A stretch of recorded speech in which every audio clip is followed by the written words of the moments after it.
Sure this is it? Hesitantly asking, with preconceived notions on my mind at the time. Positive. This is where it happened. I'll show you where I found him. Right before us it stood.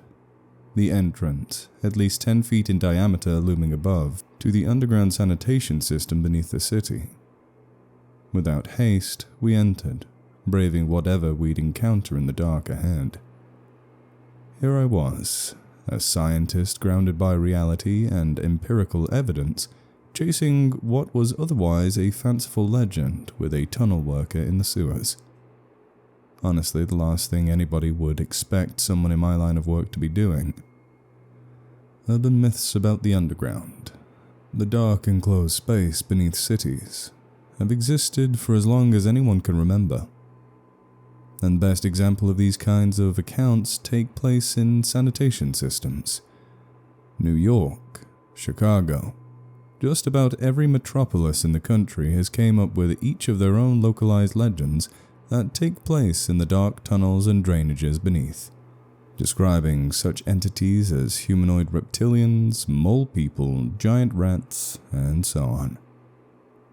If you were to ask me several months ago, my immediate answer to all of this, of course, horseshit. Nothing more. Hardly anything can live in a sewer, save for your usual household pest. The environment offered here is rich in Salmonella, Shigella, and E. coli, microorganisms that one usually finds in waste, rendering it uninhabitable for just about anything bigger than a rat. This was convincing enough for me that, quite strongly, none of these accounts would ever turn out to have elements of truth to them. That all changed about 3 months ago. Reports told of a sanitation worker who had been mortally injured in the city's sewage systems. After being found and saved by another employee, he was immediately rushed to the emergency room. When interviewed, he stated that whilst doing a patrol in the tunnels, he was attacked by what he claims to have been an alligator. Upon hearing this, I quickly dismissed his claim. The idea of alligators lurking in sewers comes from claims dating back to the 1930s. Tourists from places like New York would be visiting Florida, and souvenir shops selling live gator hatchlings, their small demeanor making them desirable to keep as pets. But when growing too large, they would be flushed down the toilet and into the sewer system. In the tunnels and underground passages, they would grow to massive sizes and lose both eyesight and pigmentation, turning them albino. All this, according to that legend, that is. Of course, when you look at it through a scientific lens, it doesn't add up. With the low subterranean temperatures and high levels of bacteria from fecal matter, it's virtually impossible for a population of large reptiles to have established in a sewer system, let alone survive. And while individual gators have been found in storm drains, none of them could have possibly survived in the long term. Neither were an albino, as described in the old accounts. At the end of the day, it's all merely legend. At least that's how I confidently felt. The most likely explanation I could think of was that this man became delusional from noxious gases and injured himself in the process. The next part of the story, however, took me by surprise. Apparently, surgeons had removed what looked like a tooth from the worker's thigh. This not only baffled me, but the tooth had been sent to the Museum of Natural History in Los Angeles, specifically the herpetology department, where I worked, for me to properly identify. My first thought was that the only explanation for such a phenomenon was that somebody had indeed released an unwanted pet that had somehow entered a storm drain. The animal in question was probably deceased, or close to it at that point. However, when I was able to properly ID and analyze the tooth, things, made even less sense. You see, alligator teeth are long, conical, and cylinder-like. Now, I hadn't the slightest idea what reptile this belonged to, but this was not something that came from an alligator's jaw. The tooth I had was knife-shaped and jagged at the edges, a feature the teeth of no known crocodilian species possessed. This was frustrating. An occurrence which should have been easy to explain just became gradually more and more difficult to comprehend. No matter how long I looked at this damned tooth, I couldn't get to the bottom of it. The next day, I was in the fossil halls, relaxing by the dinosaurs and other prehistoric life displays, still baffled by the tooth. As I did, though, I noticed something. I was standing beneath the skeleton of the South American theropod Carnotaurus when my attention suddenly turned to its jaws. It looked familiar. No, there's no way, was what I was thinking. Instinctively, I rushed over to the lab. I immediately took out the tooth and headed back over to the displays. To my astonishment, it wasn't identical, but it was quite damn close to what was in the dinosaur's jaws. I stood there for a good 5 minutes, trying to make sense of the seemingly coincidental resemblance I had just come across. There just had to be a logical explanation. I figured the only way to get to the bottom of this was to travel to the source itself. So I contacted the hospital where the worker was being kept. When asked if I could interview the man, I was unfortunately turned down at first, but after being persistent, both staff and patient agreed reluctantly. The first thing I asked was for him to recall his experience down in the tunnels. His story raised even more questions as he described the alleged alligator standing on its hind legs and that its forelimbs were hardly more than little stubs. It was quick, dark in coloration, and incredibly aggressive. After getting the account firsthand, I had asked where he had encountered the creature. Instead of giving me an answer, though, he took out a pen and a sheet of paper and wrote down a phone number, telling me to call that number for more information. I called shortly after, which brought me to the other sanitation worker that was present during the incident. I had told him that his hospitalized co-worker referred me, and that I desperately needed to get to the bottom of this. Tim, the employee I spoke with, was at first hesitant, but ultimately agreed, stating I would need somebody who knew the tunnels from the inside out to navigate. This brought me to where I currently was, walking through the sanitation system beneath the city. Our gear consisted of headlamps and night vision goggles for the dark corridors, as well as respirators in case of ammonia or hydrogen sulfide. As expected, the smell was rank and awful. What else was I to expect? I was in the sewers. The dark, foreboding tunnels seemed to go on for miles. As we traversed the subterranean labyrinth, I couldn't stop thinking about the recovered tooth. No matter what my mind tried doing to rationalize it, I just couldn't put my finger on this predicament. The tooth was allegedly from an escaped alligator, but it somehow bears an uncanny resemblance to the teeth of the skeleton in the museum. As I pondered, I followed Tim closely, heeding his advice in regard to where it was safe to step, and whatever substances to avoid touching at any cost, which was quite obvious given where we were.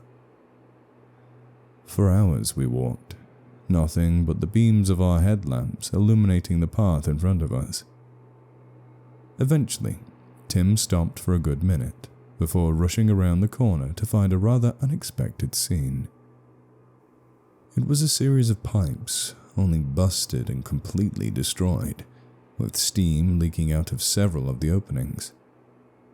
Could this have been some sort of accident, brought about by built-up pressure and faulty tubes? The hell? Thing was just fine yesterday. Tim's comments suggested that a sudden accident seemed unlikely. I trusted his judgment, given how well he knew the tunnels and passages beneath the city. Upon closer inspection, something caught my eye. The edges of the tubes looked damaged in a specific way, This was no accident. Something had bitten through these pipes. Yet, something about it felt blatantly off. The first and most obvious thing that I realized was that they were too high above the floor for a gator to reach. I mean, the animal could have crawled up and bitten them, but in this scenario, it doesn't seem feasible. More importantly, there were massive rigid gashes embedded deep within the busted metal. Alligators attack with a quick grab and pull, usually accompanied by a death roll. The marks their teeth leave show deep punctures embedded in the wound. However, this was different. These pipes were violently torn apart with lacerations that turned to deep gashes halfway down. Whatever was lurking down here would need to have a frighteningly powerful set of jaws to accomplish such a feat. "My boss ain't gonna be happy about this," Tim apprehensively remarked. We didn't stick around for much longer, continuing down the tunnels and on the trail of whatever had left this carnage. As we went deeper, the tunnels were increasingly restricted in space. The air became stale, signaling us to use our respirators for safety. At one point, I decided to ask Tim about his account that day, when he came across his fellow employee, to which he said, "Found him during my shift all bloody and bruised. Only thing I could make out was him saying was gator, at least along the lines of that. Thing that stuck out the most was his leg. Something clearly took a bite out of it."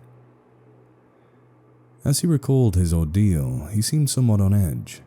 "As soon as I could, I radioed for 911, and when I did, I heard this sound. Like some deep moan echoing around the corner."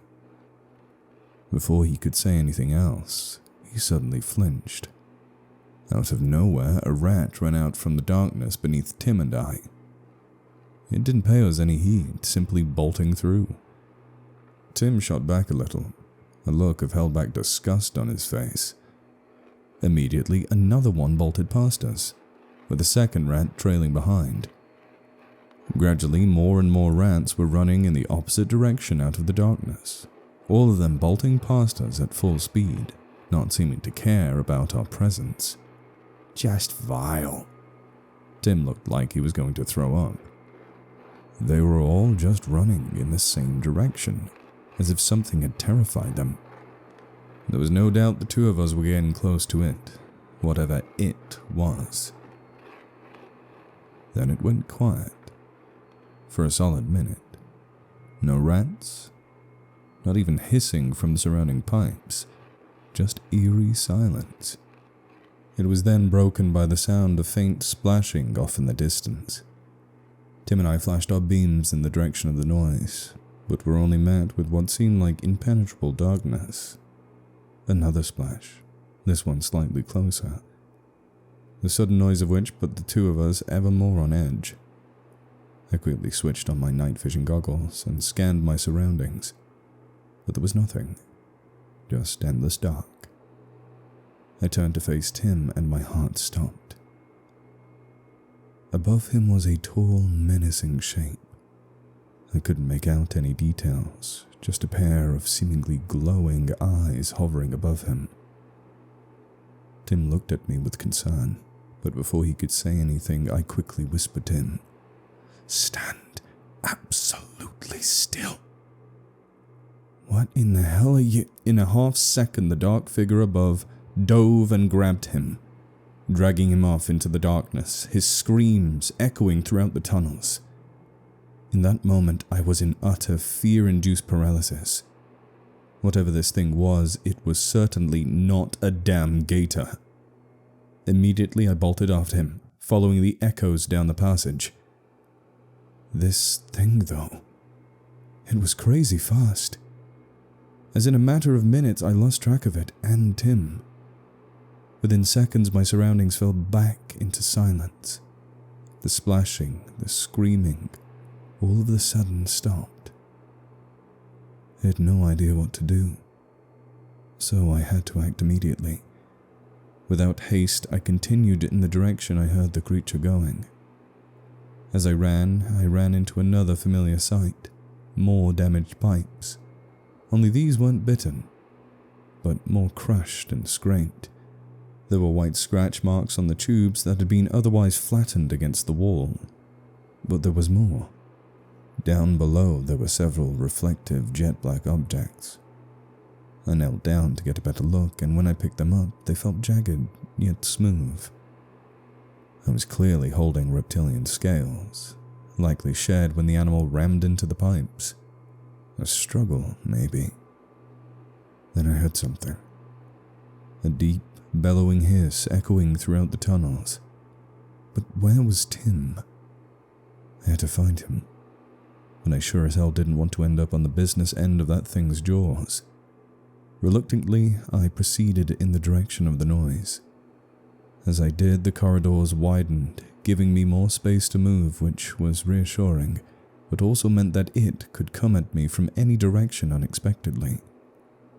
I made sure not to let my guard down, listening to every sound, every hiss, water droplet, constantly looking in every direction, ready to expect an ambush. Each of my footsteps was slowly, but vigilantly, taken. I carefully treaded my way down when suddenly I heard the loud crack beneath my foot. I shined my headlamp's beam to the ground, almost immediately jumping back. It was part of a human skull, with assorted bones adjacent to it. The bones were broken into pieces, sporting massive bite marks and lacerations. This thing had bloody eaten someone, and it looks like Tim was its next meal. I quickly switched on my night vision goggles, and ahead lied a trail of blood. Blood I was confident and terrified of whom it was from. As quickly as I could, I ran down the trail, the swathes of blood seemingly becoming thicker as I did, my heartbeat gradually increasing. Soon an absolutely rotten stench filled my nostrils, bringing me ever more close to the scene of the crime. Soon I got to a bend in the passage, stumbling upon a utility vault, and I was soon to find out that my worst fear had been realized. There in the center of the vault was the lifeless body of Tim. There was no mistaking it. As I walked over to investigate, he was very much dead. Lying in a pool of blood, half eaten, I nearly threw up. But what stood out was something yellowish pale embedded into his now exposed ribcage. Without thinking, I pulled it out, and it was another tooth exactly like the one from the museum. I had decided that whatever this thing was, it wasn't worth dying to find out. I needed to get my ass out of here.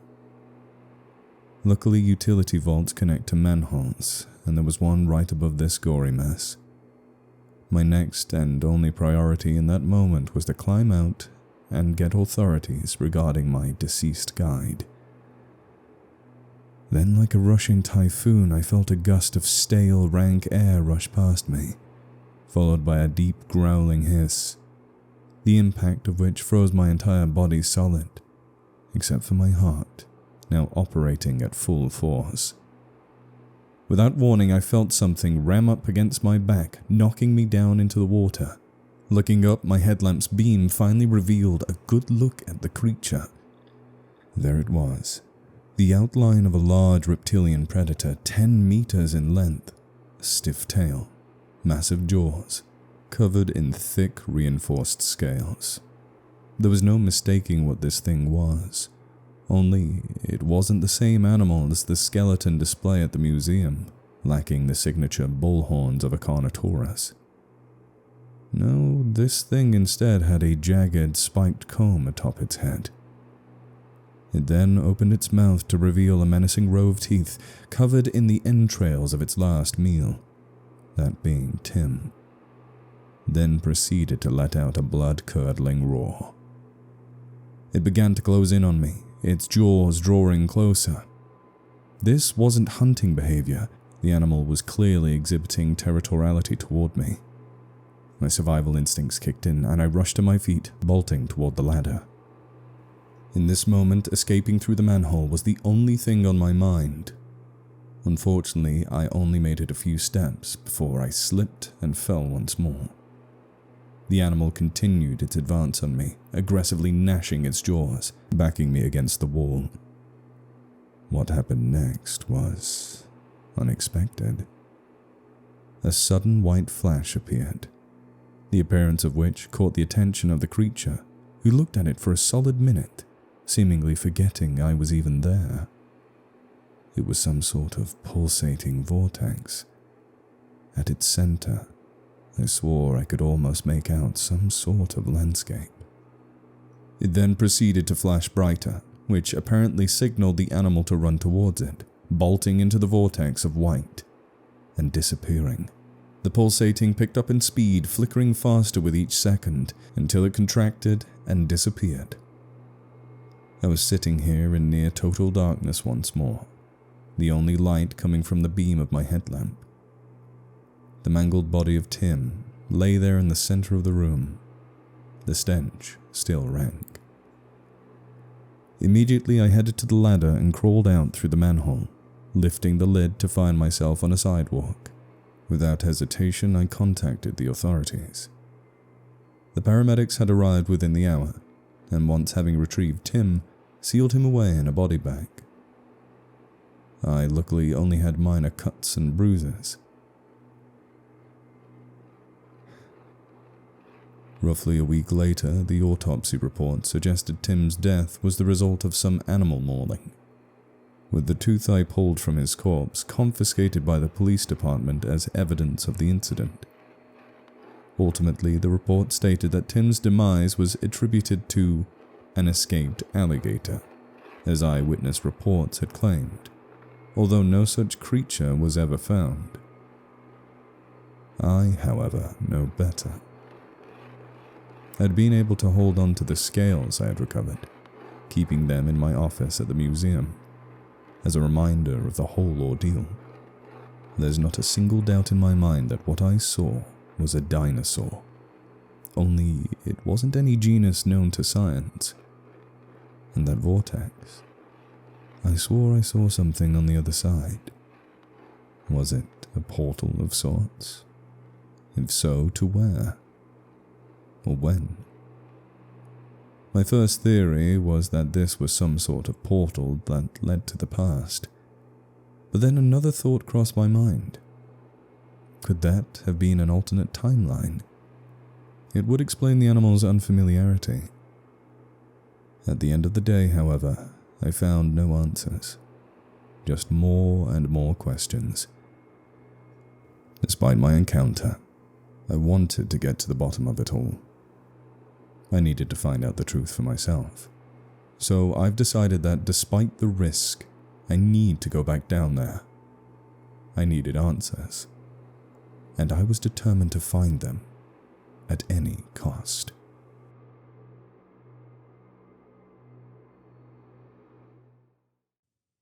I used to hate living in my apartment. Despite my efforts to make it as comfortable and decorated as possible, I abhorred the building's location, deep in the heart of San Francisco, California, right near a busy junction. Traffic piled up so badly that I couldn't open a window without being blasted by an orchestra of roaring engines, blaring horns, and tires screeching across the asphalt. It was even worse at night when the building across from me threw loud parties. Being in the city was almost as bad as the apartment itself. On top of all that noise, I'd constantly get jostled and bruised just trying to walk down the sidewalk. I grew up in the rural outskirts of Boston, so I was still adjusting to an environment that only seemed to grow more unwelcoming. If it weren't for the high-paying bank clerk job I landed, I never would have moved here. So now I was stuck in a fortress of concrete and noise, no wilderness, no open land in sight. And now, I couldn't be happier. Well, I'm not in my apartment anymore. I'm currently lying in a hospital bed in Utah. From where I am, I can't even see a single tree. I moved to San Francisco a year ago, and, as I said, I had a hard time adjusting. I'd often escape the city, either by visiting family in quieter rural areas or going on solo camping trips. My favorite destination being the wilds of Utah. Sure, it's a bit of a drive for a weekend camping trip, but I always plan things precisely to maximize my time there and get back on schedule. That summer, after weeks of grinding away at work and even getting promoted, I decided to reward myself with a 5-day camping trip to Utah. My employer was generous enough to approve the time off. My plan was to hit the road early, before sunrise, make a few stops to stretch my legs, and arrive at my campsite by dawn. That morning I packed up, kept the apartment windows tightly shut to block out the brain-rattling urban noise, and practically flew down the highway headed south. The drive was long, but luck was on my side. There was almost no traffic, and I arrived ahead of schedule. Thinking back, I winced at how naive I was. After being trapped for so long in such a chaotic part of the country, the quiet, peaceful woods were beyond welcoming. Even the drive was soothing. Watching those skyscrapers fade away in the rearview mirror as I was slowly swallowed by greenery was pure bliss. When I reached the parking area, it was mostly empty. A lone bicycle chained to a post caught my eye, which I found odd. The summer was usually prime camping season, and the weather had been great for weeks, but I wasn't going to complain. Whether the camping ground was packed or deserted, I had planned to go solo, and I wasn't afraid of the woods. Strapping on my heavy rucksack, loaded with a tent, food, water, spare clothes, and a canister of bear spray, just in case, I began my hike into the trees. Towering trunks and thick green canopies surrounded me. Sunlight filtered through in warm golden rays. Birds chirped, small animals rustled, streams trickled nearby, and fresh air filled my lungs. It was perfect.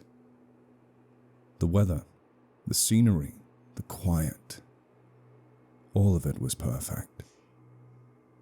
After several miles of hiking with a few short breaks, I climbed a large hill overlooking a wide river and decided it was the ideal place to make camp. My tent wasn't much, just a dome-shaped blue thing built for two, but it was good enough.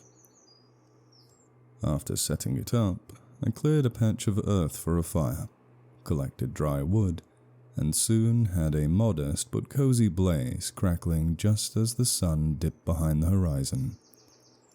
Night fell quickly after, and I sat by the fire with some bread, canned food, and a bottle of water for dinner. As I ate, I let myself be absorbed by the sounds of the wilderness. The gentle wind whispering through the leaves, birds chirping in the distance, crickets beginning their nightly chorus. Even the food tasted better than usual. I was proud of myself for planning this trip. But then, from the calm, rhythmic melody of the woods, a strange sound cut through the dark.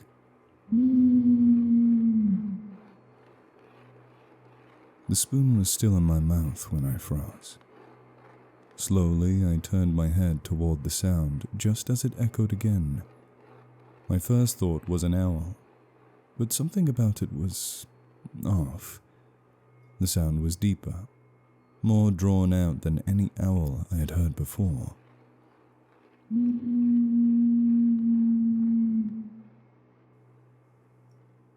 There was something about it I didn't like. Maybe it was just unfamiliar. Maybe it was just curiosity. But looking back, I should have packed up right then and there.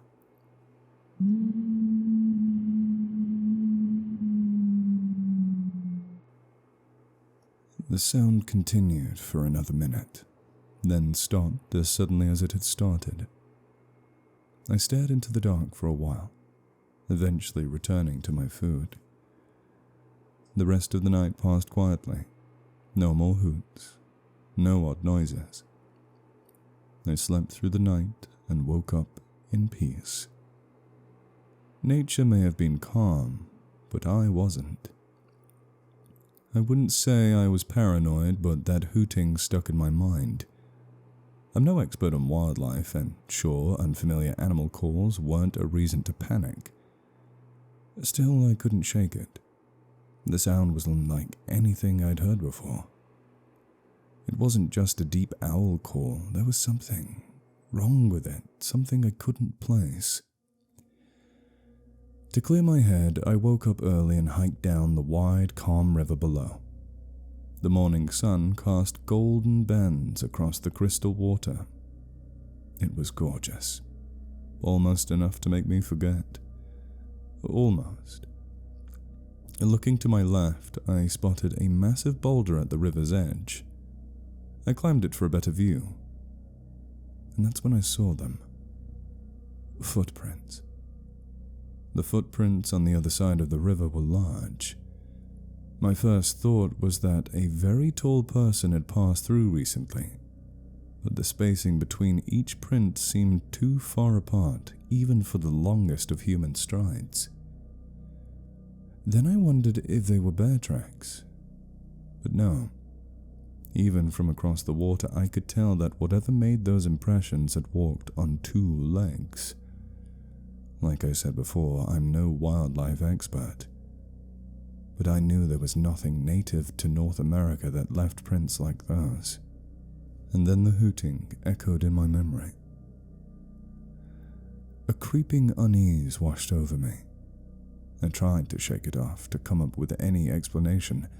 Maybe the angle was throwing me off. Maybe the tracks were from a normal animal and just looked strange from a distance. Maybe a really tall hiker had come through. Maybe one of those ostriches some people farm had escaped and somehow wandered this far. Anything to avoid the growing pit of dread in my stomach. I didn't want to go back to the chaos of the city just because I saw some weird footprints and heard some strange noises.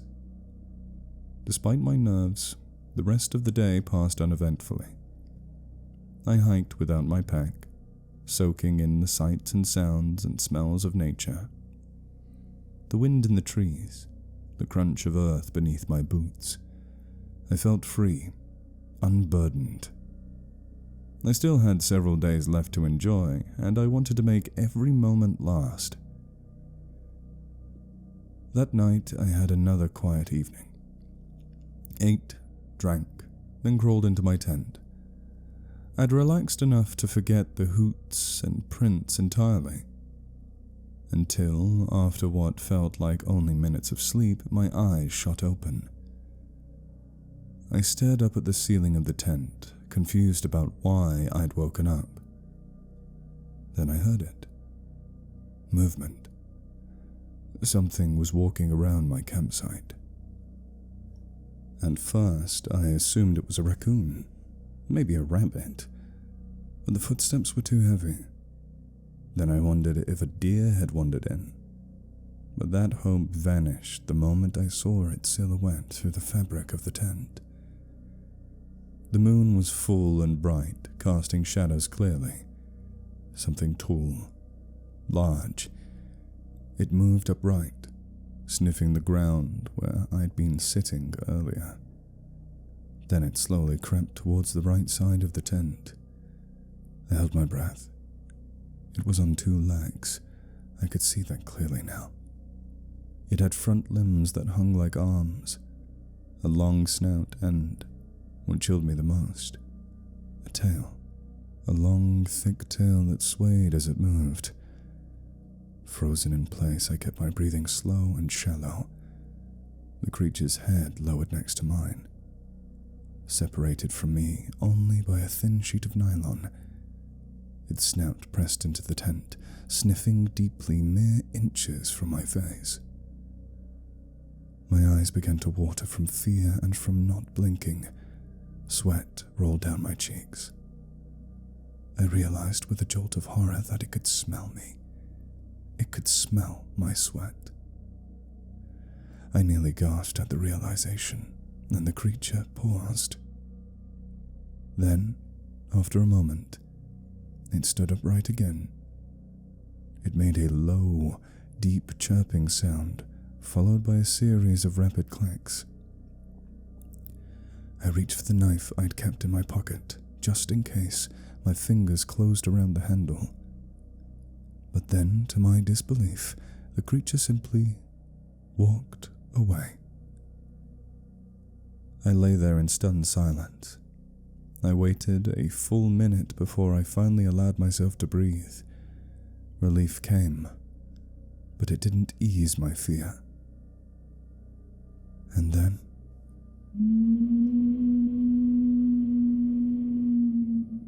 my eyes flew open once again. The sound was loud, clear. That hooting that I had thought was an owl, it came from this thing. I barely slept the rest of the night, even though I didn't hear it return. The moment the sun rose, I made my mind up. I was leaving. No more delays, no more excuses. When I stepped out of the tent, everything seemed normal. But then I looked down. Tracks surrounding the tent, around the fire pit. The prints were enormous. 2 toes extending in sharp claws. Whatever it was had walked upright, and it had stalked me as I slept. I packed in record time, adrenaline pounding in my ears. I shouldered my gear and headed straight toward the direction of the parking lot. It would take a couple of hours to reach it, but I didn't care. I had a compass, I had my phone, and I had every nerve in my body screaming at me to run. I don't know what the creature was. I don't know what it wanted, but something primal inside of me, the instinct that warns a deer that it's being watched, was in full alarm. I walked fast. Too fast. After about 30 minutes, my legs started to burn. My shoulders ached from the weight of my pack. My throat was dry. I finally stopped, leaning against a tree, and dropped my bag beside me. I needed a breather. I pulled out my canister and took a long drink, groaning as the cold water soothed my throat.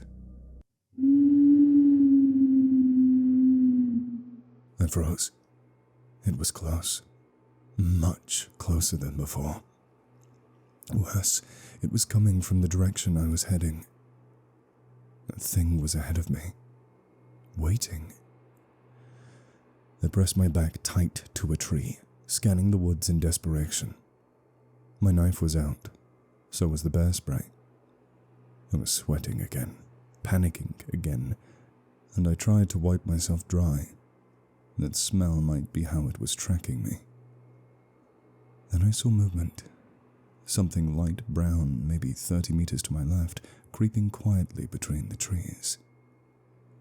It blended in well with the trunks and brush, but I saw it. It was circling, coming closer. Thank God for my 20/20 vision. It paused. I could just barely see it now. One yellow eye locked onto me through the foliage. The staring contest began, neither of us blinking. It was intelligent, I could tell. What was it planning? An ambush? A rush? Then an idea struck me. Still watching it, I carefully crouched and reached into my bag. I fumbled around until I found a packet of beef jerky. Without looking away, I dunked the bag in water, soaked the meat until the scent was overwhelming. I held it up where the creature could see it. With one arm still gripping the knife, I slowly swung the soaked jerky bag in wide arcs. Then, I hurled it as far as I could. The wet, pungent meat splattered into the brush. The creature's gaze followed it, and then it moved. I didn't wait. I grabbed what essentials I could, left my bag behind and started making a wide arc around the creature's path, heading back towards the parking lot as fast as I could manage. Before disappearing from view, I looked back over my shoulder. It was there, half hidden by the greenery, and beside it was another one. There were two of them. I hadn't even noticed the second. It was slightly smaller with similar coloring, light brown feathers with white streaks. They were both fixated on the bag I'd thrown, but I didn't stay too long to watch. My fear doubled. I picked up the pace, my footsteps quick but quiet, heart hammering in my chest. Any calm I'd held on to was gone. Every noise, every bird call, every rustle sent spikes of panic through my spine. I kept glancing over my shoulder. Paranoia grew with every step. I fumbled with my compass to make sure I was still on the right path. I was, though I had drifted a little. Realizing this, I realigned myself and began to run, nearly tripping over a root. I didn't care. I just needed to reach the parking lot. Needed to find people. That's when I heard it. Help! I stopped dead in my tracks. A voice, distant but clear. Someone was calling for help. I turned in all directions, heart caught in my throat. Help! They cried again. It didn't sound far, but I was being stalked, hunted. I'd only just managed to distract those creatures. If I encountered someone injured, they could slow me down. Help! The voice cried out once more. I hesitated. Then I cursed under my breath and changed direction. I couldn't leave someone here to die, not without trying. Branches slapped against me as I ran. The underbrush was thick, but I moved with purpose, weaving between trees and bounding over fallen logs. Help! I skidded to a stop at the top of a sudden slope. Below, in a small clearing, lay a person, face down, unmoving. A light blue jacket stood out starkly against the forest floor. I cursed again and sprinted down the hill, scanning the clearing as I moved. I was just a few meters away when I noticed something that stopped me cold. Blood. There was blood on their jacket, their exposed skin, a lot of it too. Too much. The stench hit me. Rotting meat. Decay. The person wasn't alive, they'd been dead a while. And then, just as I turned to flee, I froze. That voice, it came from the body, but it wasn't them.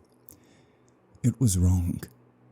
It mimicked human speech, but the words were distorted like a parrot mimicking a phrase it didn't understand. Croaky, flat, artificial. And it was my voice. It was a trap. Something charged from behind. I didn't turn. I threw myself sideways and swung my knife blindly. Something heavy collided with my arm, knocking me to the ground. I scrambled up, running for cover amongst the trees. I risked a look behind me, and that's when I saw it in full. A dinosaur. A real, living dinosaur, not a bird. A raptor. It stood over 7 feet tall and stretched nearly 20 feet in length. Its long snout was lined with sharp, curved teeth. Its entire body was covered in feathers, dark orange with bold blue stripes, long wing-like arms tipped with green feathers, and a massive fan of tail plumage swaying behind it. It let out an angry click as it turned toward me, yellow eyes locked onto mine beneath a crest of red markings and narrow bones. It stalked forward with slow, calculated steps. I was frozen. It was real. Why? How? Dinosaurs were supposed to be extinct. This had to be a dream. With the cold sweat on my back, the pain in my lungs, the pounding of my heart, everything was too vivid, too real. I edged backward, putting a tree between us. I tried to move uphill, keeping my knife ready. The raptor didn't like that. It charged, fast. I barely dodged in time. Its jaws snapped inches from my shoulder, and I slashed with my blade, missing. I made the mistake of turning to crawl uphill, but only made it a few feet before it pounced. Its full weight crashed down on me. Air exploded from my lungs. I screamed as its jaws clamped down on my left forearm, shredding my jacket and skin. I felt its hot breath on my neck as it tried to tear the limb from my shoulder. My ribs creaked from the pressure. Then came the claws. Its sickle-shaped toe claw plunged into my shoulder, digging deep into the muscle, pinning me like prey. Its other claws raked at my side, and I howled louder than I had ever done in my life. I was dying. It was eating me. Every regret I'd ever had flashed before my eyes. Not leaving when I heard the hooting, ignoring the tracks, charging into a trap. But I had one last chance. Summoning every ounce of strength, I swung my knife backward blindly. The blade connected. The raptor shrieked and leapt off of me. The moment its claw left my body, adrenaline surged. I scrambled to my feet, grabbed the bear spray from my pocket, and swung it blindly behind me. I heard the raptor hiss in irritation, but I didn't stop to check. I ran.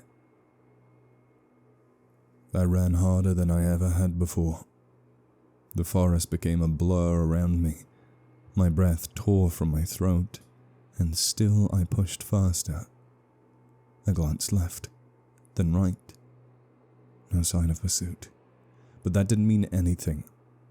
I pressed on, barely believing the speed I'd reached. I could have outrun a horse. And just as I dared to think I might make it, my foot caught on something.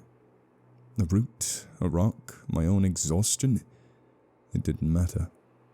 I flew forward and slammed into the ground, tumbling through the underbrush. My shoulder struck a tree. The shoulder. The one that had been punctured. Agony exploded. I screamed. The pain was unbearable. My arm was nearly shredded. Blood poured freely, flesh torn down to the bone, my vision blurred, ears ringing. I couldn't move. I couldn't even think. I slumped against the tree, whimpering and sobbing. Tears ran down my face. My breath came in wet, choking gasps. I'd failed. I was about to die here. Remembering my phone, I fumbled it from my pocket, but the screen was cracked. Useless. I screamed out loud. "Please! Help! Someone please help me!" No one came. "Help me!" Still nothing. And then, "Help me!" My own voice echoed back at me. But it wasn't me. "Please! Help me!" They were copying me, mimicking my desperation. "Please! Help! Help! Please!" It came from everywhere, all around me, surrounding me. They were using my own cries for help as bait, as camouflage. I was the unprotected lamb, and the pack of wolves had arrived. I curled up into myself, trembling, choking on my own panic. The mimicry swirled around me, overlapping, echoing, my own voice warped, fragmented, distorted. A nightmare turned real. I couldn't tell where they were anymore. 10 feet away. 50? Right behind me. I was done. A shadow to my left. A rustle to my right. I squeezed my eyes shut. I was going to die. Here, torn apart in the dirt like some wounded animal. Just another whisper among the trees. And then, a sound I wasn't expecting.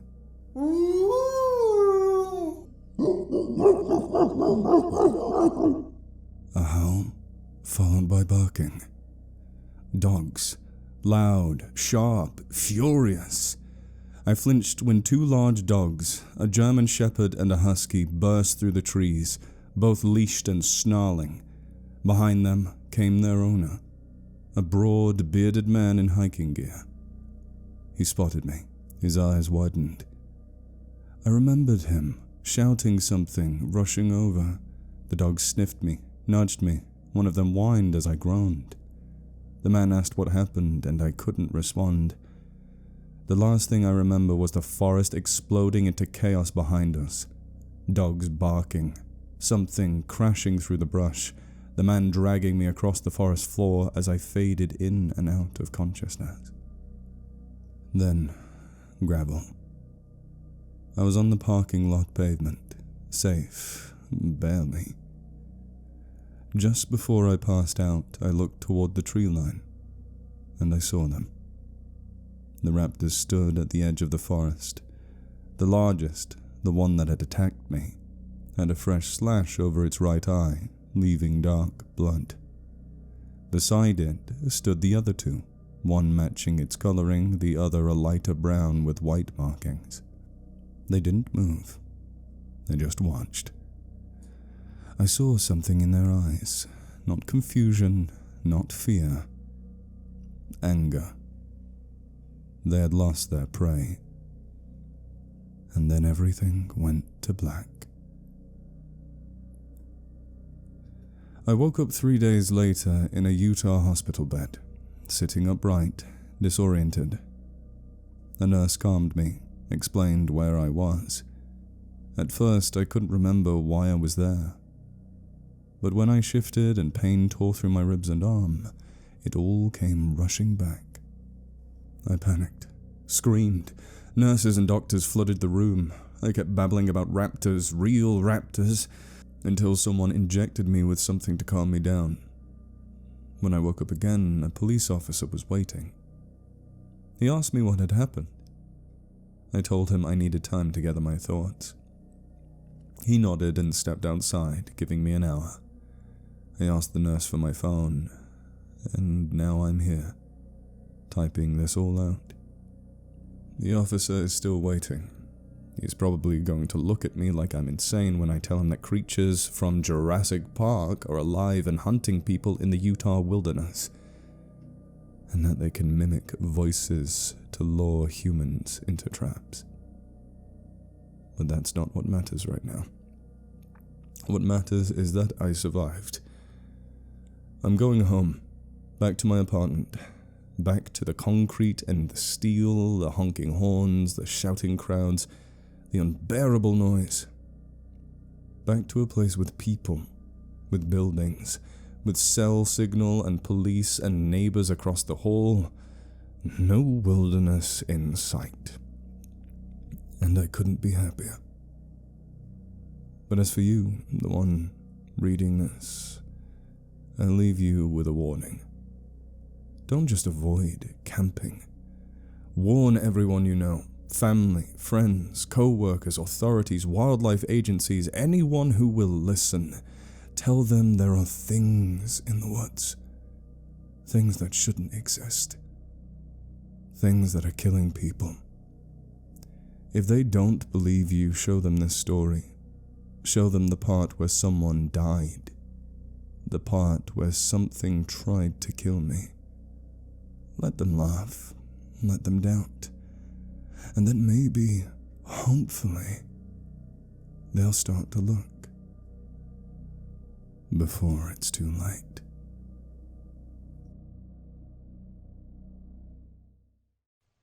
Yellowstone National Park, I would argue, is the most well-known of its kind in the world. That can be easily credited to its beautiful forests, diversity of wildlife, and, of course, the geysers that spray boiling water, such as the Morning Glory Pool. Like a giant rainbow gemstone after being cut open, the multicolored pool was red, green, yellow, and had many attractive shades of blue. Something you would pay a heavy price to see. And yet you get to see it for free. And there is the volcano.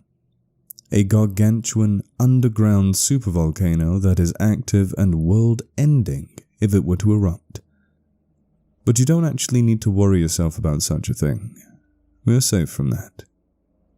By the time it does explode, humanity will probably be living on other planets, and we may watch the devastation from afar. Or we'll either be extinct from our own destruction or something else not pleasant to think about.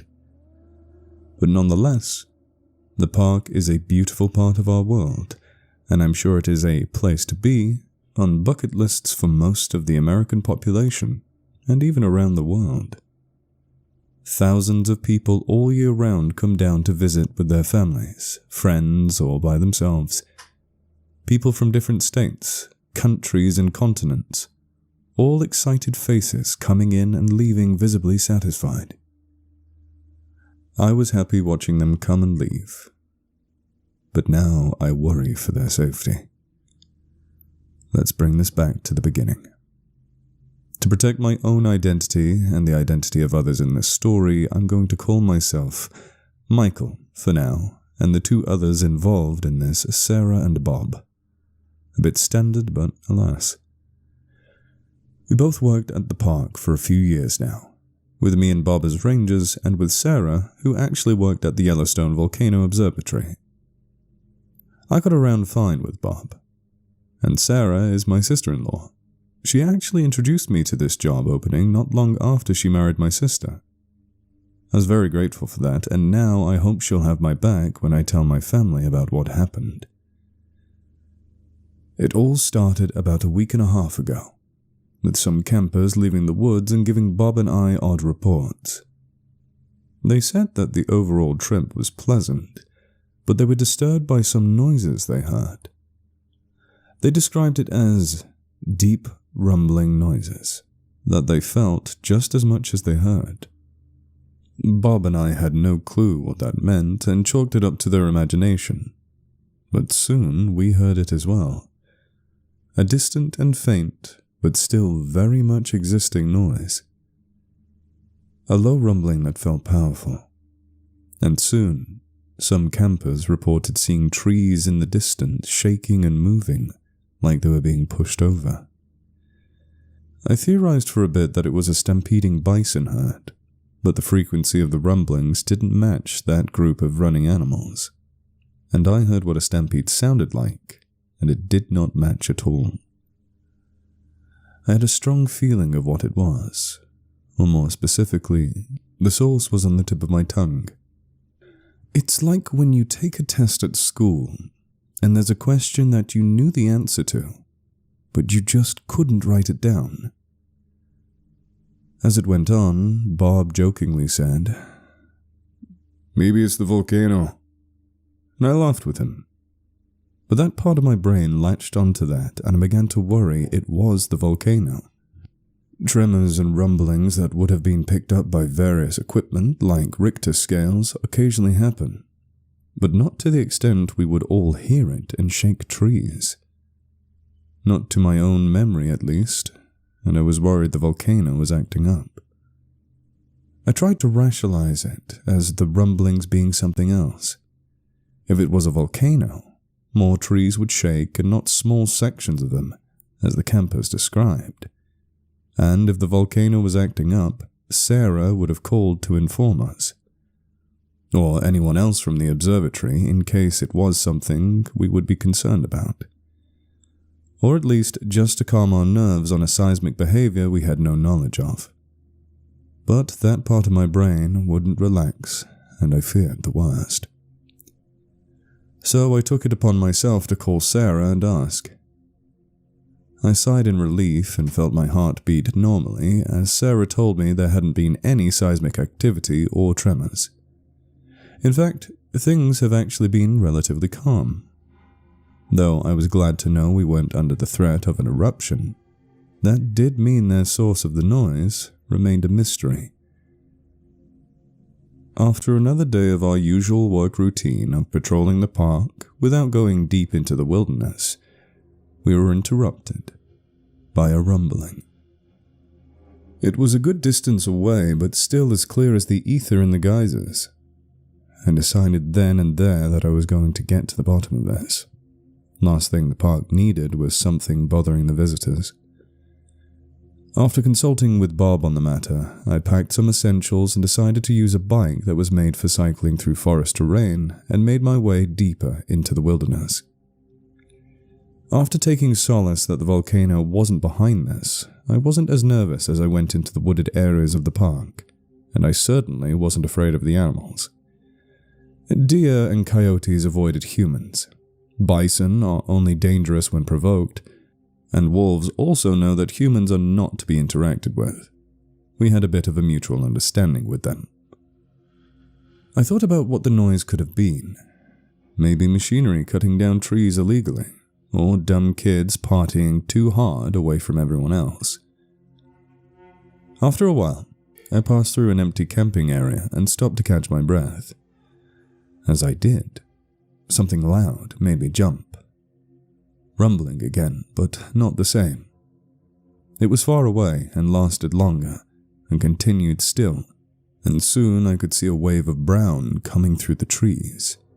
It was maybe 100 or so meters away, and I felt my body begin to prepare to flee, as the stampeding bison thundered across a small clearing, all grouped tightly together to protect the young. They stomped and ran down past before turning sharply to the left and went into another section of the forest.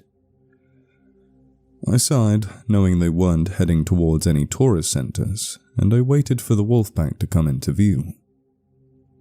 But they didn't come. There weren't any wolves anywhere, or anything else that would have caused the bison herd to run. And I knew that they weren't just migrating or moving from one place to another. That was clearly a panicking behavior. They were being chased, but there was no wolf in sight, nor was there a bear that decided to make its appearance in the park. It made me think of other theories behind the other strange recent events. I thought it really was people starting trouble and scaring the wildlife. I pulled out my walkie-talkie at the moment and spoke into it. "Hey Bob, I just saw a herd of bison stampede near one of the camping sites. Clearly panic behavior. Over." A moment passed, and Bob's voice came through. "Roger that. Were there any wolves or anything chasing them? Over." "Nothing from what I saw. I think there must be someone or a group of people disturbing the wildlife. I'm gonna go check it out. Over." There was another pause. "Alright, but be careful. If it seems too dangerous, come back and we can regroup and decide what to do from there. Some visitors could get hurt if this keeps up. Last thing we need is someone being run over by a ton of cattle. Over." "Roger that," I replied before putting my walkie-talkie away and cycling on, following the direction the bison came, making sure I was going slow and steady. As I traveled deeper, it felt like I was suddenly moving through molasses, like something was slowing me down and telling me to turn back and get away from where I was. My gut turned uneasily, and my mouth felt dry with a sour tinge. Something didn't feel right, and I was beginning to regret this decision.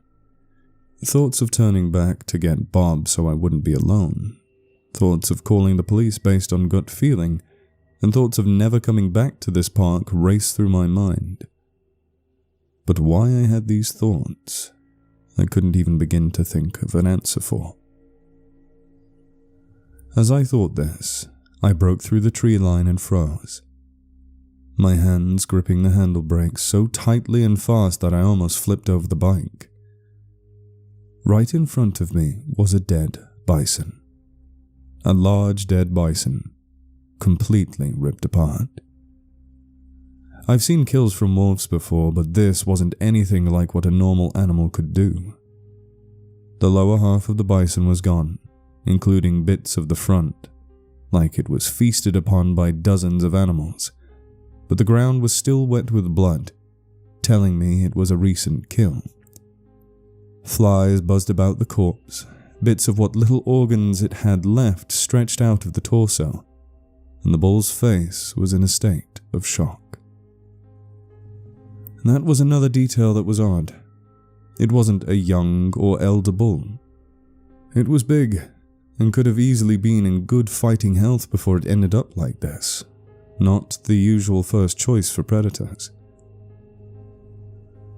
I stared in horror as I tried to wrap my head around this unexpected gruesome kill. A cold sweat washed down my head and my back as ragged breaths were met by repulsed gagging. The bison wasn't just killed. It was completely brutalized. The only thing that distracted myself from puking was trying to think of what could have possibly happened to this creature.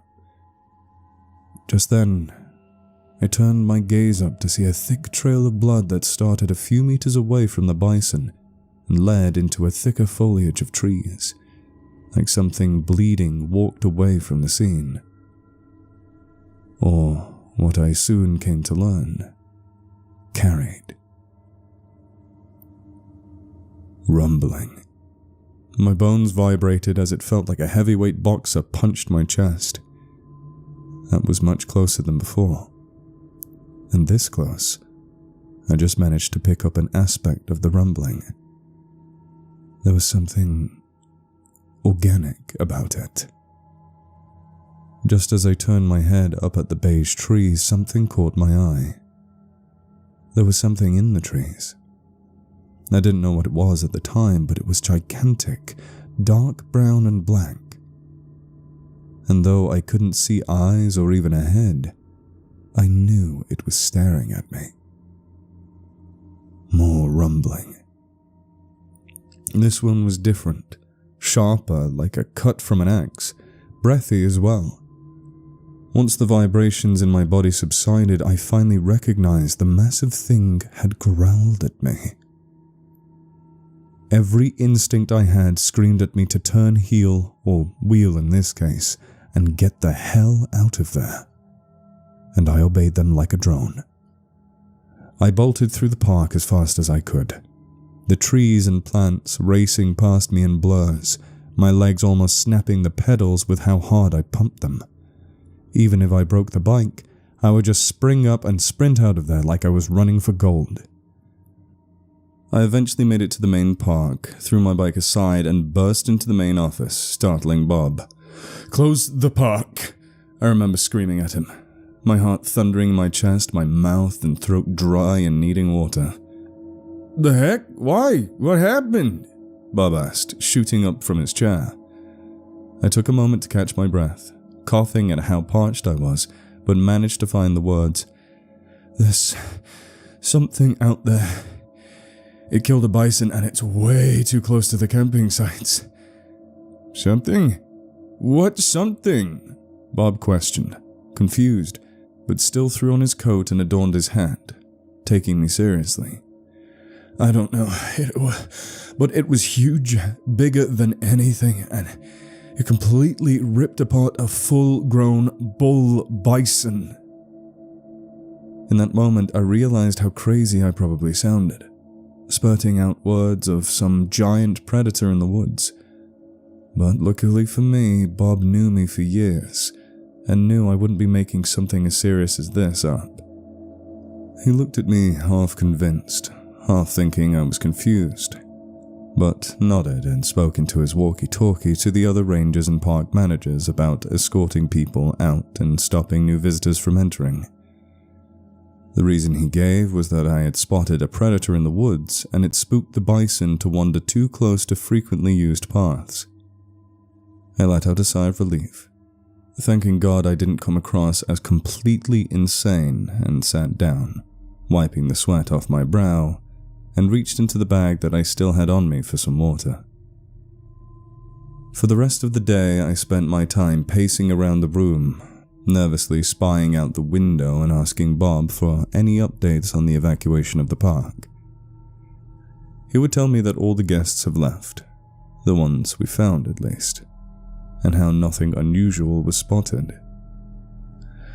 I tried to relax, telling myself to take solace that people were out of harm's way, but the feeling that something was very wrong was unshakable.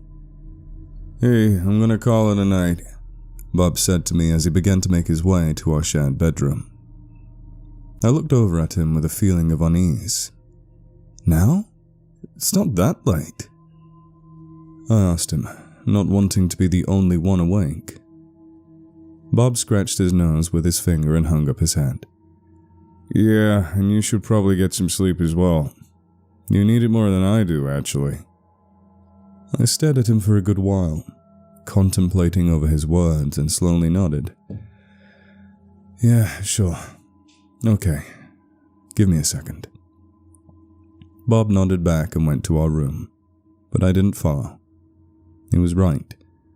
I needed to rest and get some sleep for tomorrow, but I wasn't comfortable having no one to be out on watch in case that thing wandered close by. Whatever it was, I had no idea. But if I really did mistake what could have been some shadow of a regular animal or a group of tightly packed bison moving in the trees, that didn't explain what killed the large bull. Whether it be an animal or a group of sick humans, there was something dangerous out there. I sighed and rubbed my eyes, taking another glance out the window. It was evening, the sun almost set and casting orange hues across the sky. It was quite beautiful, in fact, and I somehow felt my nerves ease. Despite my better judgment, I decided to get some air. But I didn't do anything stupid like stroll through the woods or stand hundreds of meters away from the cabin, no. I just took a few steps outside of the front door that was partially opened, and stood there, taking deep breaths in and out.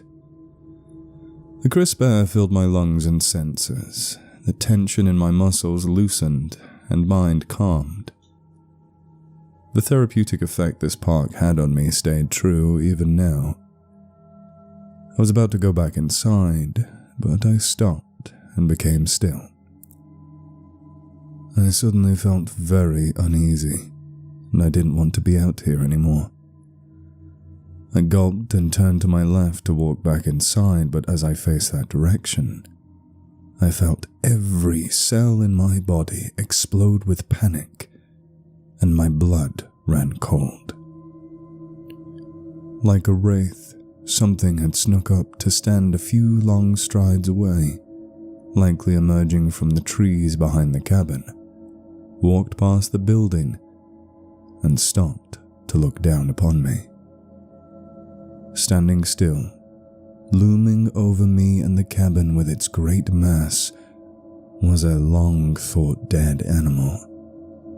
It was insane and incomprehensible to believe to be true, but it was. A T-Rex. A full-grown, gigantic Tyrannosaurus Rex. 4 meters or more at the hip.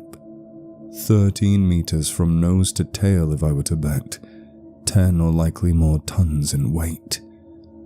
The body was dark brown, the top of the animal's neck, back and tail a thick black, and even in the low light of the setting sun, I could see orange and tan colors on its massive head. The dinosaur looked down at me with a curious or pitiful expression in its amber-colored eyes. Its nostrils flared to breathe or sniff the air, the small bristles of feathers on its head and neck standing on end before relaxing. I stood there in shock, fear, and awe, feeling like a mortal in the face of a god.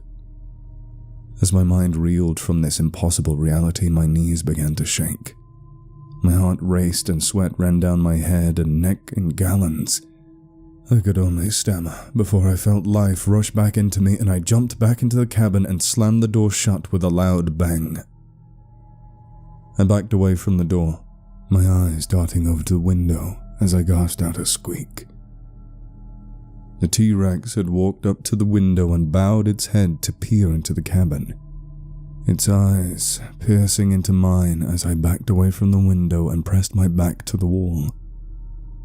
It continued to look at me, tilting its head curiously, and I could see the intelligence in its eyes, a gleam of sentience that reflected my own, its pupils a black pool that carried memories of another world far different than mine.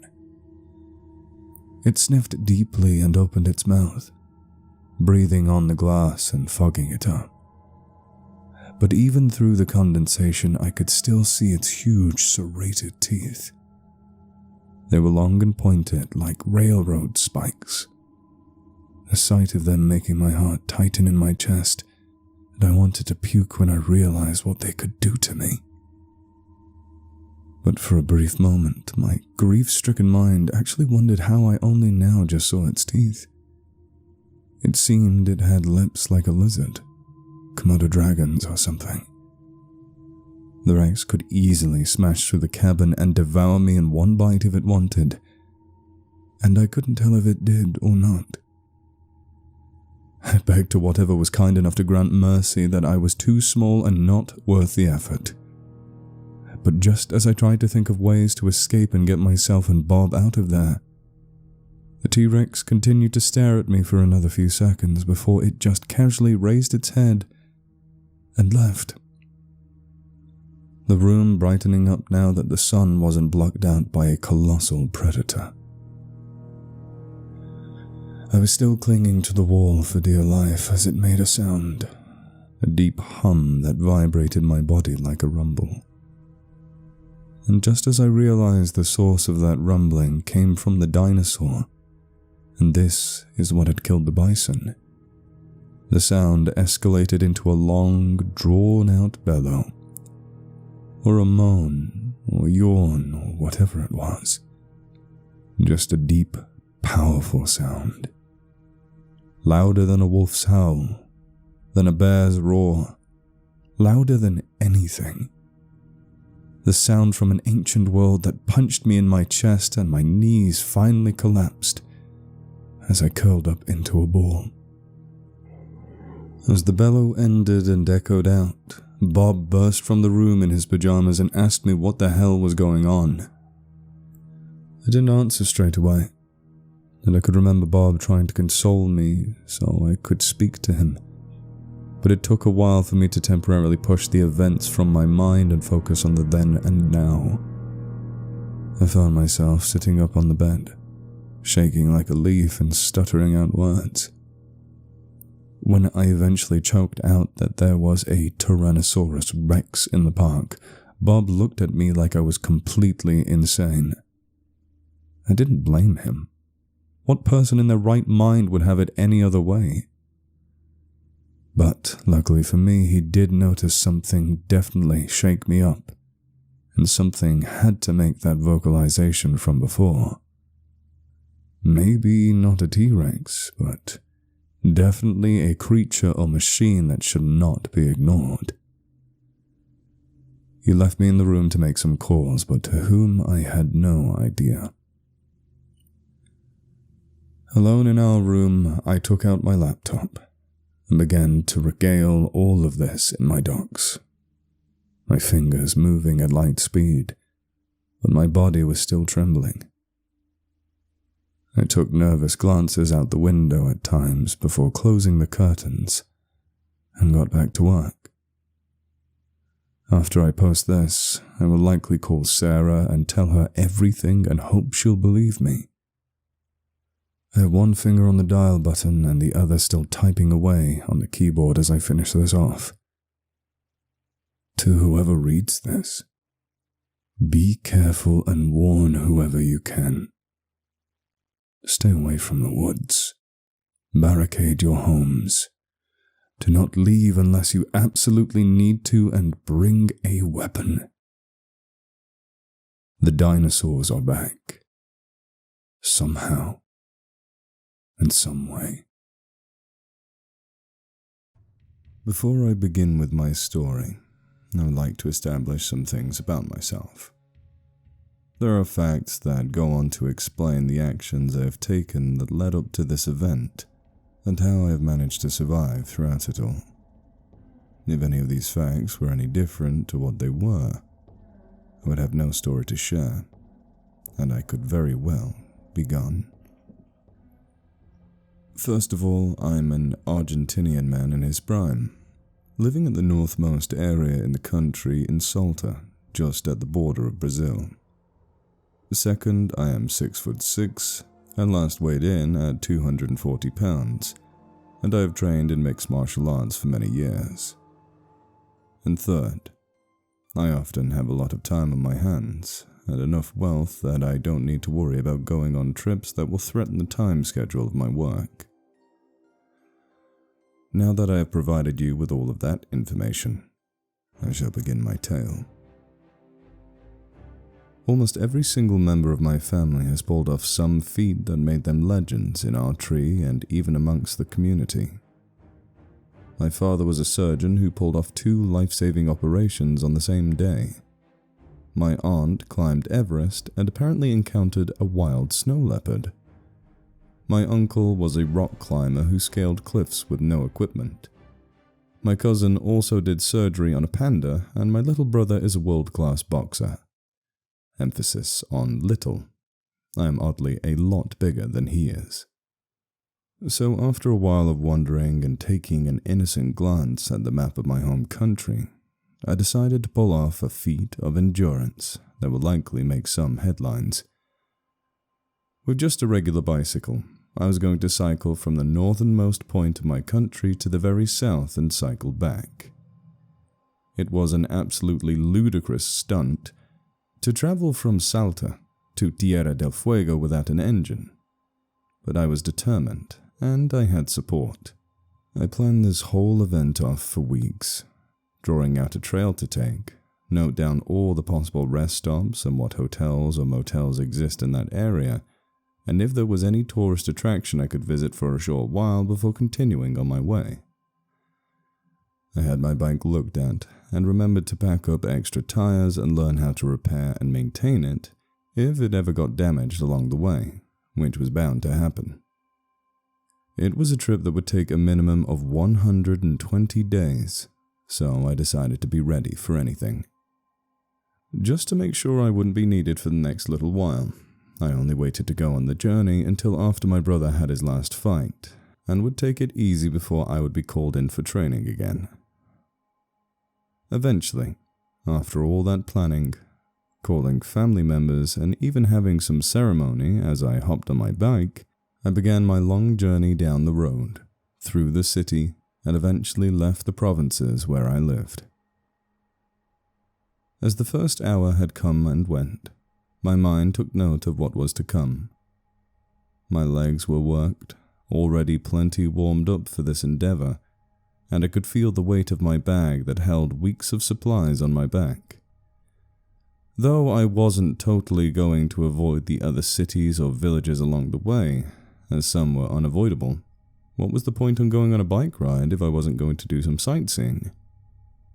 Yes, going through areas where it would be mainly forest or even just dry plains was on the list, but I was confident and sure that wouldn't be an issue. If I was careful, which I was, I would race through, have a nice view, and enter more residential areas with a newfound perspective and appreciation for the beauty of my country. But more than that happened. This may not be totally relevant to my story, but as I cycled down further and further south, taking many rest stops and staying a night wherever would keep me, I caught glimpses of the lives of many, and that meant I became aware of the hardships of many people. Argentina wasn't the most prosperous country, and I wasn't oblivious to that reality, but to see it in person had shaken me. To see so many working hard to get by, striking up a brief conversation to hear and understand what many had been through, felt more educational than attending school or classes. From a construction worker who worked grueling hours to support his family, to the teacher who paid for the class equipment out of her own pocket, and a janitor who was homeless, I felt awkward in realizing how privileged I actually was. Still an irrelevant note to this story, but I felt like Che Guevara when I experienced all of this and took it down in my journal I had on me. Over 3 weeks passed since that comparison came to me, and I was sure that would be the most radical trail of thought I would have. But as I neared around halfway down the length of Argentina, I hit a small wall. I had just entered Neuquén after passing through Mendoza, and though it felt pleasant entering this cooler area and escaping the hotter, arid wilderness of the latter province, I had another issue on my hands. My legs ached and felt weak, the constant pedaling taking their toll on me at last. Even with my athleticism and taking breaks, I was not a machine, and my body needed a break. But unfortunately, I was miles away from the nearest possible rest stop, according to my map at least. The environment around me was thick with foliage, the great mountain range disappearing behind trees, and the sun was just about to set. I felt myself grimace. The only source of light I had was my torch and my helmet, and that would struggle to cut through the darkness to the point I would just be able to see only a couple of feet of road in front of me, and that was dangerous. The debate of speeding up to get to the nearest man-made area to avoid the darkness, or slow down and give my legs a chance to not cramp or spasm, and avoid tripping over something, battled in my mind. But that debate was overtaken when nature called. With a sigh, I pulled over at the side of the road, stepping off my bike and almost falling over when my legs shook after the grueling effort. It wasn't until now I realized how tired I was, and perhaps taking a few days to recuperate wasn't a bad idea. After setting my bag down, drinking some water and leaving my helmet aside, I leaned my bike against a tree and walked a short distance into the trees to relieve myself. Without the weight of the bag and the helmet clinging to my head, my form felt lighter than a feather, and if my legs weren't so tired, I bet I could do some flips. I zipped up my pants and went back to my bike, grunting as I began to do some stretches for my poor calves and quads. I clipped my helmet back on and bag on my back when I bent down to tie my shoe, and that's when it happened. Forgive me if any of the next recounting of these series of events sounds unclear, but this is what I heard and saw from my perspective. I heard something come out from the bushes behind me. It didn't initially sound heavy, or that it took much effort to disturb the greenery, like something stepping over a bush and kicking the top of the leaves. Before I could turn my head, the sound of rushing thuds came my way. Next thing I knew, it felt like an attacker grabbed my back, pushed me forward, and roughly pulled up in a forceful motion. My head whipped back as I was jerked and flew backwards. My bag slipped from me, and I fell over before quickly rolling back up to my feet. I stumbled back still, bewildered and dazed before I found my footing, my torch on the helmet shining to reveal my attacker. I saw my bag first. The front of it ripped open with its contents spilling out. Over it, a giant creature had its head bowed to inspect before it stood up to face me. As I got a look at it, I began to really question where I was. Nothing on my map told me I was close to some church, and nothing in my mind could recall any news of some satanic cult that dabbled in blasphemous arts. Yet I was now face to face with a demon. Or was it Satan himself? How the imagery of Satan was so wrong, yet so right with how he looked. It was huge. It towered over me and had a long body and neck, a tail that stretched into the dark and stood on two powerful legs. It didn't seem to have any arms. The head was tall, looking somewhat like a bulldog, with 2 horns sat on its crown, each horn a foot long and ivory-colored with orange tips. My lips stammered as the demon grunted like a caiman, opening its jaws, revealing short yet sharp teeth, eyes reflecting crimson like brimstone. Once I saw the teeth, I stepped back and looked at my bike, and as the harsh reality set in, I realized it was behind the devil, and then realized it was advancing upon me. I turned and ran into the forest behind, hearing the monster give chase and just missing as it shot its head down and almost ripped my head clean off with another bite. I didn't get far as I tripped over a rock, clinging to a tree and attempting to hide behind some thin trunks. The creature's head lurched from the darkness as it went to bite again, just missing me as I jumped back with a yelp. It hissed, the sound like an angry emu mixed with a caiman snarl, circling around the trees that acted as a barricade. I stepped away and around, using the surrounding environment as a shield, whilst the devil snapped its jaws down and pushed against and through the trees to close the distance ever so more. Even nature couldn't hold off the powerful body of this creature for long. It lunged again from the darkness, its hot breath hitting me just as I managed to dodge out of the way. I reached down and picked up a rock, hiding behind a tree again and smashing the stone in the face of the monster as it peeked around to find me. It hissed angrily and I swung again at the eye. But I felt nothing connect when the devil raised its head up, the momentum carrying me. It snapped down and bit my arm, lifting me like I weighed nothing. I screamed and smashed down on the snout with the rock and the monster dropped me, my legs stumbling and sprinting the moment my shoes hit the earth. The light on the helmet both helped and hindered my escape. Darkness surrounded me like I was in a cage of black when the sun dipped over the horizon, the torch shining only a small area around me. Though I could see where I was, so did my attacker. I might as well have been trying to beckon it to catch up. I heard it crash through the foliage after me, its massive body moving much quicker than I could have hoped for. A tree suddenly jumped into view and I impressively raised my leg to kick myself off of it to turn sharply to my right, almost tripping as I kept running. As I did, I heard something odd. Either I somehow knocked down the tree, or the devil fell over. But when I turned, the forest behind me exploded with noise as the monster yelped or barked with agitation, and I found myself no longer being pursued.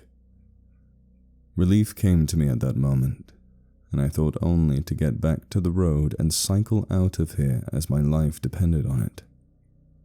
However, as I turned around to find the road, I only realized I didn't know where the road was. Panic set in at that moment. Well, I was already panicked and packed with adrenaline rushing through my veins, but now it was only worse thanks to having no escape plan. A thud from the darkness came behind me, and I turned to see nothing there. But how far was the something? I couldn't begin to guess. I swallowed thickly and pressed my back to a tree, suppressing a groan of pain as the wound of my bare arm began to sear into my bones. A dampness of panicked sweat replaced the droplets I had from physical exertion. My legs returned to their shaking from fatigue.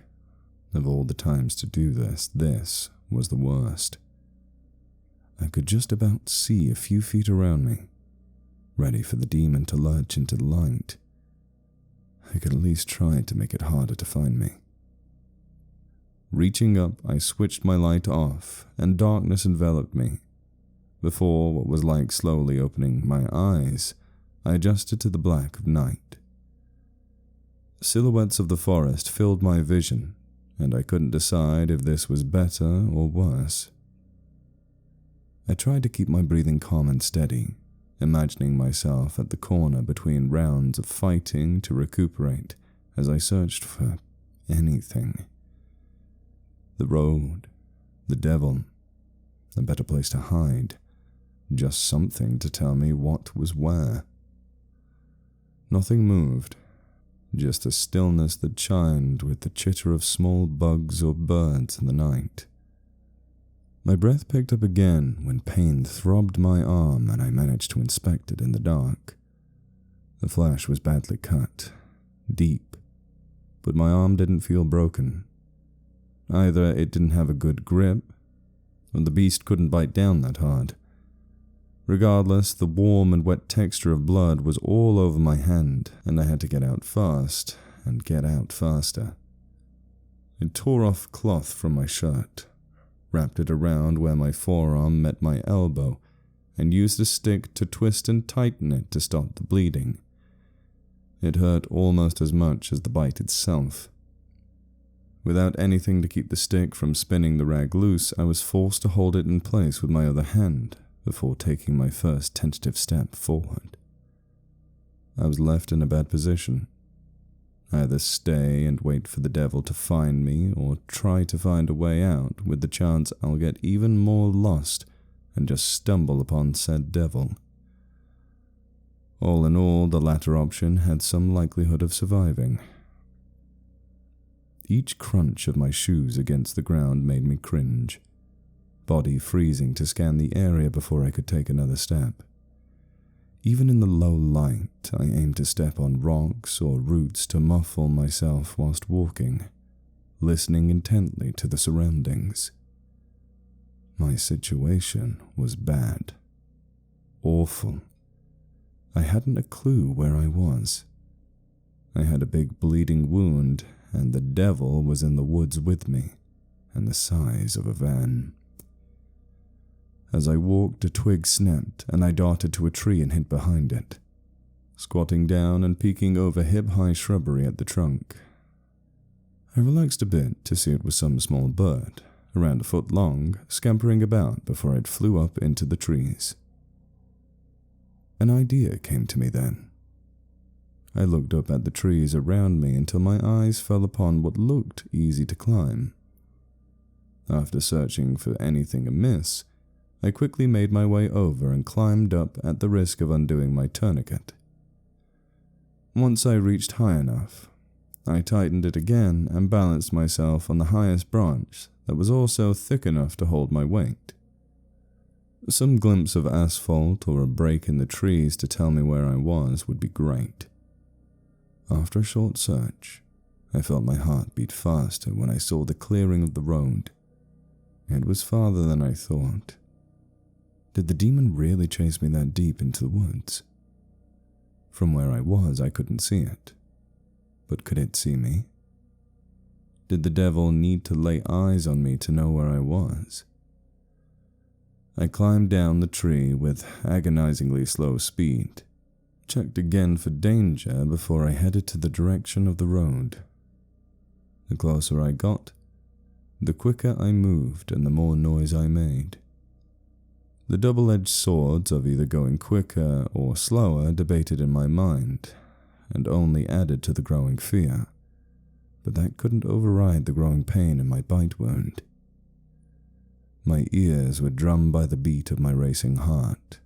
My senses are being stalked, causing me to panic and clutch at my wounded arm further.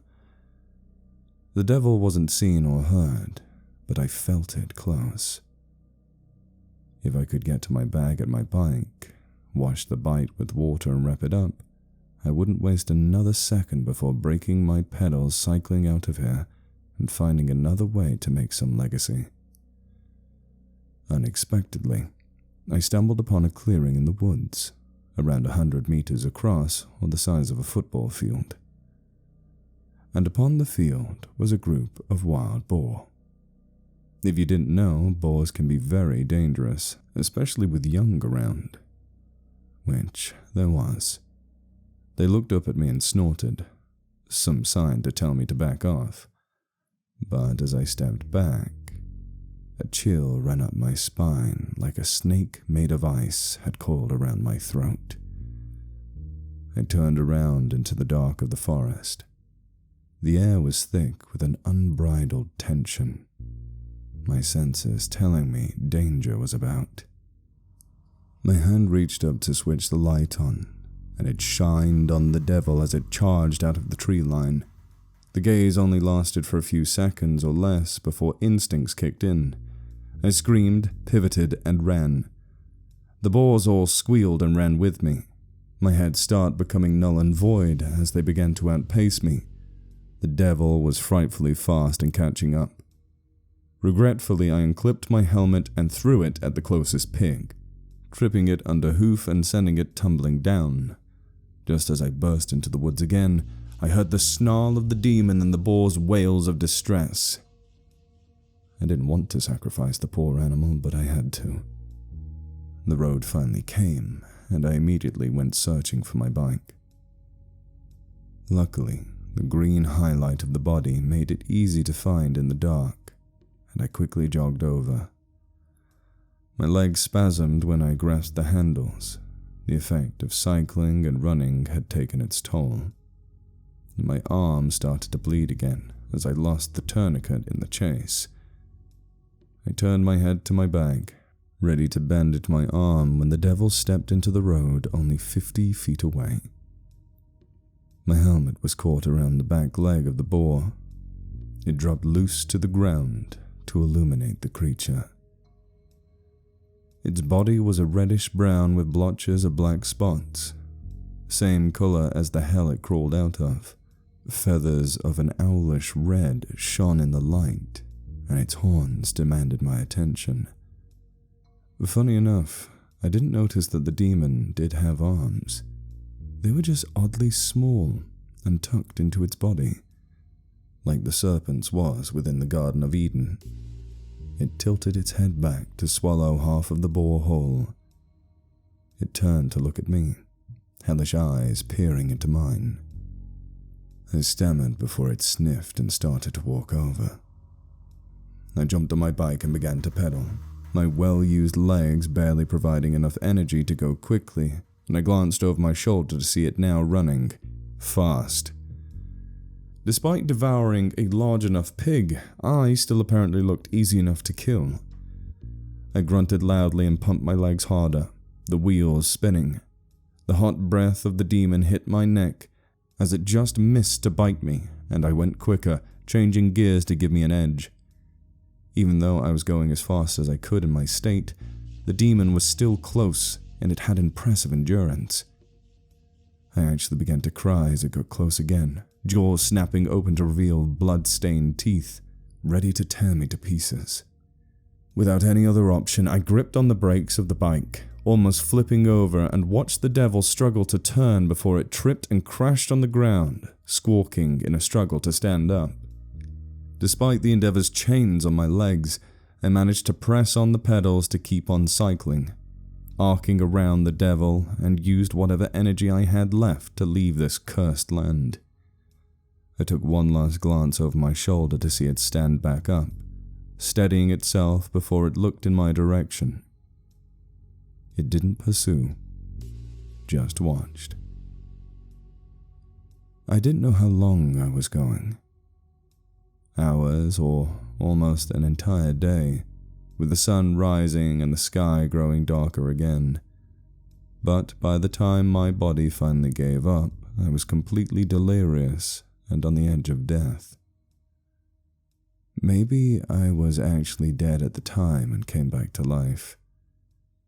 The only thing I knew was that I had entered an area where people were, and the road rushed up to meet me.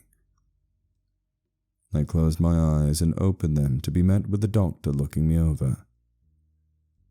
I couldn't really remember what they said to me, only that I was severely injured and completely dehydrated, with severe muscle fatigue. I was apparently missing my left ear. The son of a gun actually took my ear without me realizing. After a week in the hospital, getting patched up, I drank my body weight in liquids and was even given a referral to the local hospital in my home. I took the next train back to Salta. I had already called my family to tell them I failed in my journey prior to my arrival. their looks of sympathetic understanding morphing into horror as they saw me.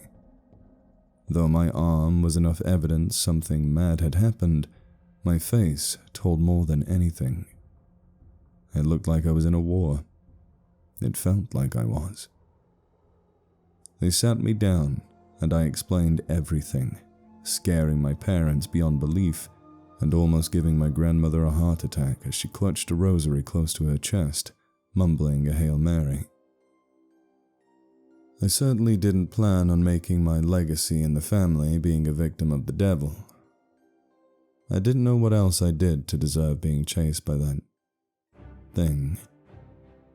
I haven't done anything wrong, and now I'm scared to close my eyes in bed in case I wake up in the woods again and stare into their crimson pits of fire under those horns.